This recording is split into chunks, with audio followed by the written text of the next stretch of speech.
কিয়ামতের দিবসে আল্লাহ তাআলা 7 শ্রেণীর লোককে আরশের নিচে ছায়া দেবেন, এমন সময় যখন অন্য কোনো ছায়া থাকবে না। বুখারী এবং মুসলিম শরীফের হাদিসের মধ্যে আছে, এদের মধ্যে 1 নম্বর হলো আল ইমামুল আদিল, ন্যায়পরায়ণ বাদশাহ।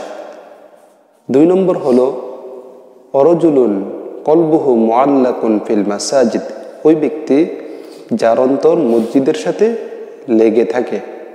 3 নম্বর হলো অশাবুন নাশা ফি ইবাদাতিল্লাহ, ওই যুবক যে আল্লাহ তাআলার ইবাদতে নিয়োজিত থাকে।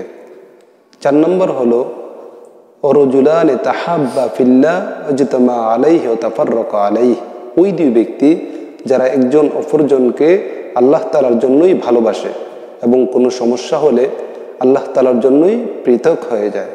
5 নম্বর ব্যক্তি অরজুলুন দাআতহু যাতু মানসাবিন ওয়া জামালিন ফাকালা ইন্নী আখাফুল্লাহ, ওই ব্যক্তি যাকে কোনো বংশীয় সুন্দরী নারী কুকর্মের দিকে আহ্বান করে আর সে বলে আমি আল্লাহ তাআলাকে ভয় করি।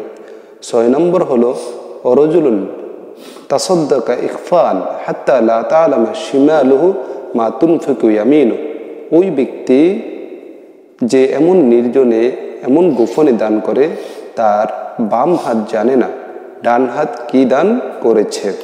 7 নম্বর হলো অরজুলুন যাকারাল্লাহ খালিয়ান হাত্তা ফাজাত আইনাহু, হলো ওই ব্যক্তি যে এমন নির্জনে আল্লাহ তাআলার জিকির করে তার চক্ষু থেকে অশ্রু প্রবাহিত হয়।